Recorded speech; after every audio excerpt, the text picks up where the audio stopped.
Back here in Laughlin on a Sunday afternoon for the title matches of today's JBT event. Both divisions at once, a couple new faces and a couple veterans going at it for a title here on Championship Weekend. This is Dan Aycock from Pahrump making his debut in the title match with us.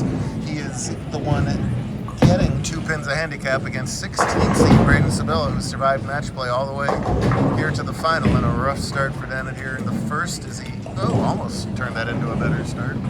Instead has a nasty 3-4 combo to deal with. To the right, the scratch division, Darius Allo going for revenge from yesterday where he lost in the heartbreaking fashion in the title match to Nathan Harnett. Now he's going up against Dylan Donahue, who's trying to break through for a scratch division win. This is close for Dan. Yeah! He makes that! Now, remember last time we had a 3-4-7 conversion on camera before? That's a heck of a way to start. So Dan, you're going to go again on the left-hand lane. You're going to bowl 2 frames every time. Dylan just blasted 269 to defeat Hayden King in one semifinal, while Darius got by Asher Tober in his highest career scratch finish in the other semifinal.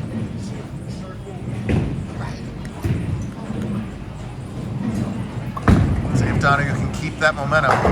Last time I saw this out of Dylan was the TOC last June, where he caught a good look and just when he gets comfortable, he can string with anybody, and he's just slinging the balls down there. Nice second shot from Aycock, gets his first strike of the match. Braden's got one other career title. It was in Kingman, and he was the 16 seed in that event. It's kind of a nothing to lose scenario, right? I mean, you can't finish lower than 16th. 16 bowlers qualify, so you kind of do house money thing the whole way, and it works out real well for him. He's the new Meinhardt.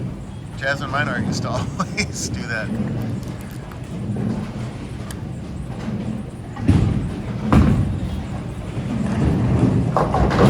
Wow, and he almost leaves the same thing Dana did, that 3-4 combo. He was able to get that 3 out of there and leave just the 4. Lucky break there.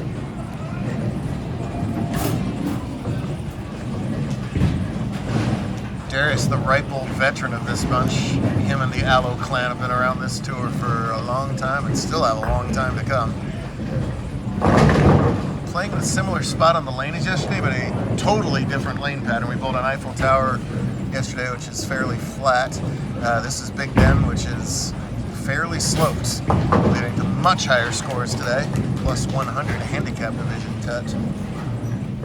And a plus 50 scratch division cut. It was minus 70 yesterday, so about 20 pins a game difference in scoring pace, but right now it's head-to-head match play, and Darius starts out Dutch with spare strikes. Spare. Dylan's got an opportunity for a big early lead. Big turnout. Thank you so much to Nancy and the whole team here at Laughlin for having us. Always enjoy our visits to Riverside.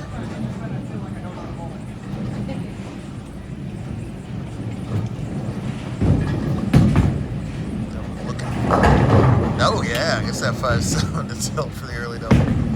Braden starts two-handed, then switches to sort of a traditional no-thumber, which is an oxymoron in itself, but hey, I'm a moron, and I took some oxy for my eyes, not today, so it all works out. Hope I hit record that time, because that was clever. I did.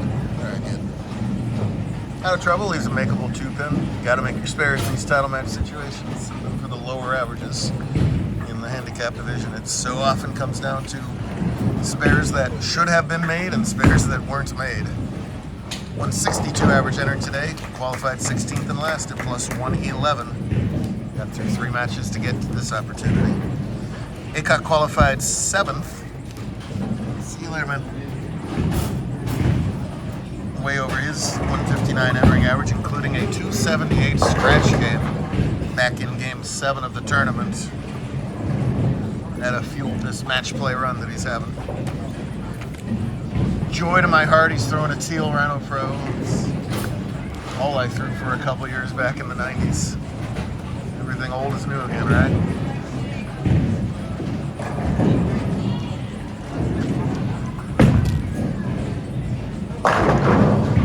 Looks pretty there, right? No 1-3. Hole for a strike there. Dylan with the big 4 is unable to get the spare out of it. I saw that made twice this weekend. which is fairly unusual because these are brand new pin setters and they're kind of like a hybrid between the A's and the JSXs. They have the floppy curtains back there. So, and that generally makes it harder to pop pins out of the back end. But I didn't see that big 4 twice. One was a slide over, the other was a pop out. And I'm looking for a double. He right, but that's where the extra room to miss is. The Messenger doesn't do its job on the 10, and the 6 doesn't do the job on Darius's 10 as he rings that 10 pin over there. He'll still lead by 7 if he can make it. Hancock will lead by 10 plus the 2 that he's getting. If he converts his 10. Flattens it out, right at it. Well done. There is also 200, much the same technique for going at his 10s. Flattens that ball out, no hook. Right at it. Tour takes a week off, then goes to Morongo Casino, one of our favorites, Super Bowl weekend. Tampa Bay's not playing, so I'll be very focused, ready to go. Almost made it. Better than we thought, right? By a mile. Spill a spare working in the 4th. Oh man, another 3-4 combination. This time Braden doesn't break it up. Makeable. Dropped a lot of count too. Zalo gets his first strike on the left-hand lane on the 5th frame.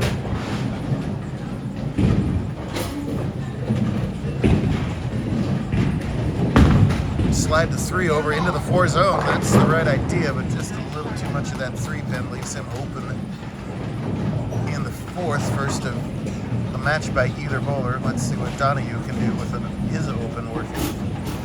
Trails by only 7. And boy, for the second time on the right-hand lane, gets the 5-7 to crumble. That's an old school strike thrown by a new school style. Just enough to tilt over the old Dick Weber wall shot.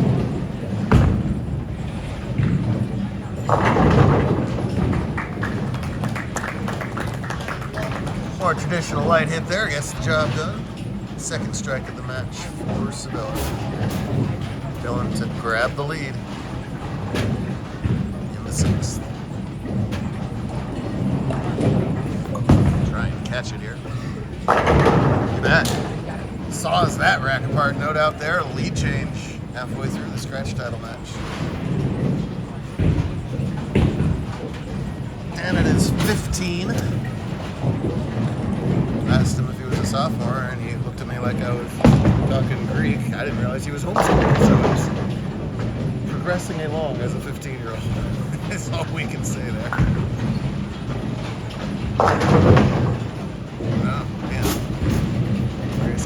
Get comfortable on this pair. It's the same pair as yesterday.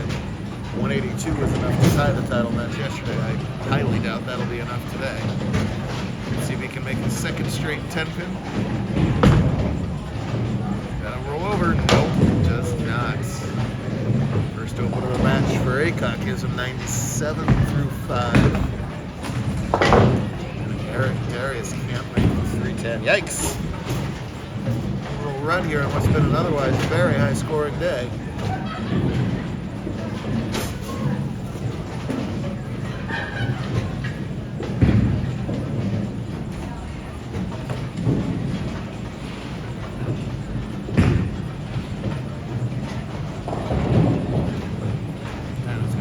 I'm gonna try that ball. That ball's better. That ball's gonna strike.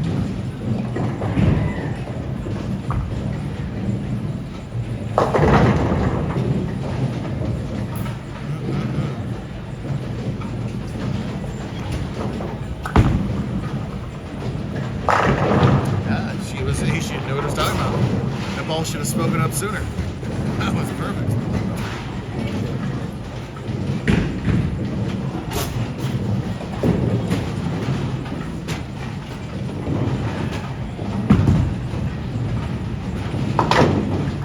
Trouble at the 7th for Allo was starting to run out of frames. He's through 7.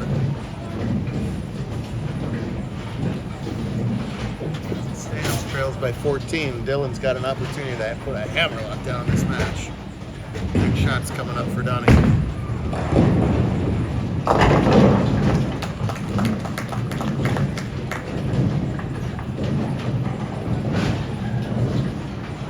Golly, try every time.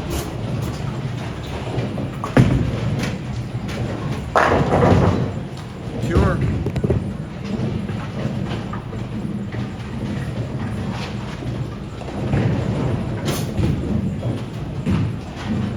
One of the momentum bowlers on tour.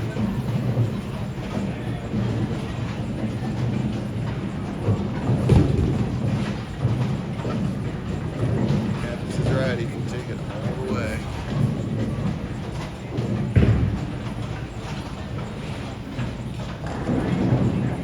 Somebody go. Somebody go. Oh yeah. What a emphatic set of strikes there in the 7th and 8th by Donahue to take a big lead, and Darius is in emergency mode. Bring out the strikes in prey mode. Runner-up is not how he envisioned this weekend going. He told me, though, he hasn't been bowling particularly well by whatever his standards are prior to this weekend. So really, you know, the big picture of it is that 2 second places are fantastic against the quality field that we test you with. That said, any competitor is never going to be happy with any seconds, let alone back-to-back seconds. Still has a chance in this match, but needs this strike in the 9th, pulls up out of it, and doesn't roll the 2-pin, and that's going to seal the deal.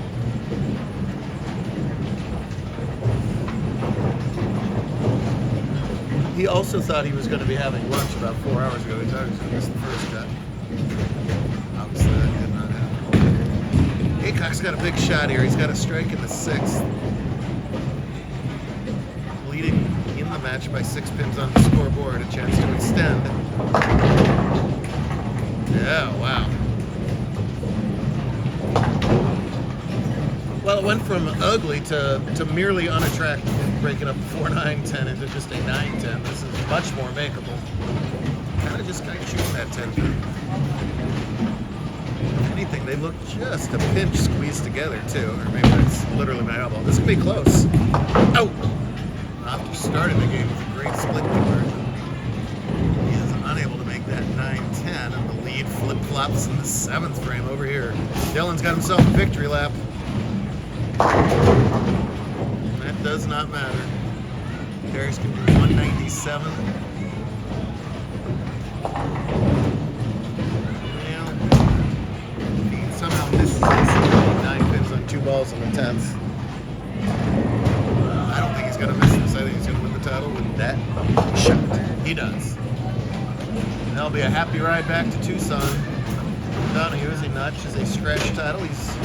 He'll mariachi about it all week long. He's an exceptional mariachi player. Trumpet, I guess, for Bano. That's not calling the instrument wrong. And, oh no, a big mistake from Dannon there, missing the easy 6-pin back-to-back opens in the 7th and 8th for Dannon. That's trouble and a big opportunity for Braden. It's official. Dylan Donahue's the scratch champ.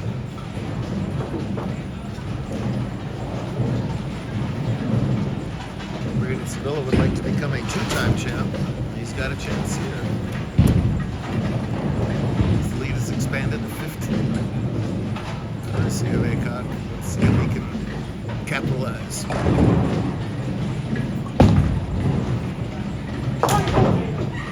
Oh, Dylan has officially done the math.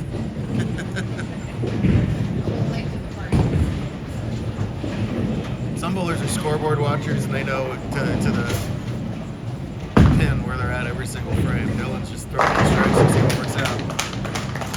Nice shot from Sevilla there in the 8th frame, consolidating the spear. He can put the hammer down if he can strike on the 9th.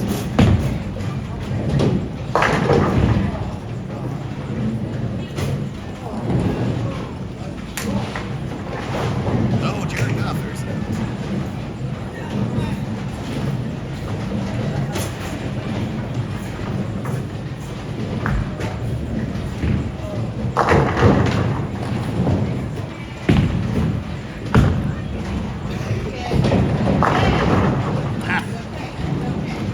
pretty good ball, just a half 10, not enough pop on that to get that 6-pin love tap. It keeps this match interesting. And then it's getting 2. He'll trail no matter what Braden does, but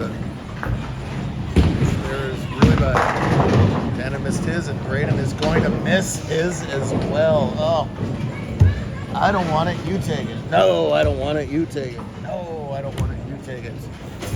2 gentlemen out there on the lanes. This is not the time to be gentlemanly. Oh my goodness. Hey, champ. Hey, title number 2. And why?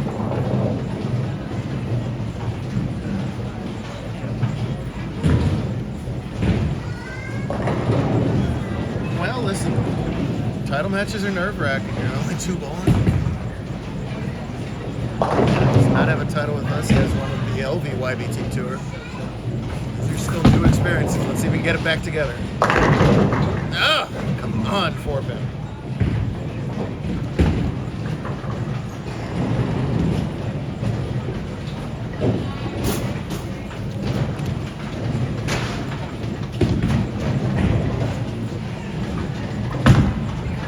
Gotta have it. Still a match. No trouble. All right. So as it stands, he trails by 5 pins, gets 2 of them back, so it's a 3-pin match. Slight extra advantage to Braden because he's working on the open, oddly enough. That's an advantage, so he doesn't have any count to factor in while Canada's got that spare working. So obviously a shot battle here, but he can't afford to drop much count here. Got life much easier on Braden. Has to at least mark. Are you kidding me? No way. Oh. It's one of his best shots of the game. Certainly his best shot in the back half of the match. And out of nowhere, pocket 710. Barring the first ever conversion we've had on camera, and it's not to be, and that is a stinker. Oh dear.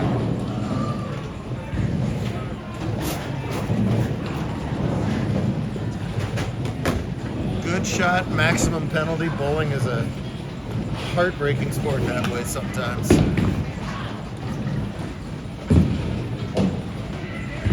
And it'll be one person's heartbreak is the other person's joy, and this time it's Braden who's gonna be the benefactor and walk away with his 2nd career title, and his 2nd career title coming from the 16th seed. That is hard to believe.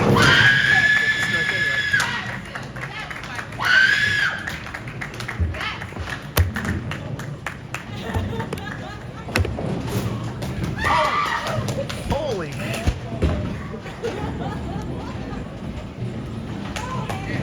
Well, if my eyeball hadn't already popped out of my head, my eyeball now popped out of my head. That's a happy family over there.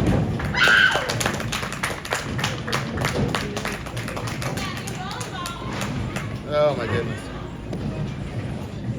That's the noisemaker over there. And yes. Coach Sandy and everybody else. Now the bowling carry gods were on 2 different sides in the 10th there, but his high career finish with us. Well, a lot of career high finishes. Finals, nice finish with it. Villa and Donahue. What do you know? Good stuff. We'll do it all over again in Cabazon, California. So proud of you. See you then.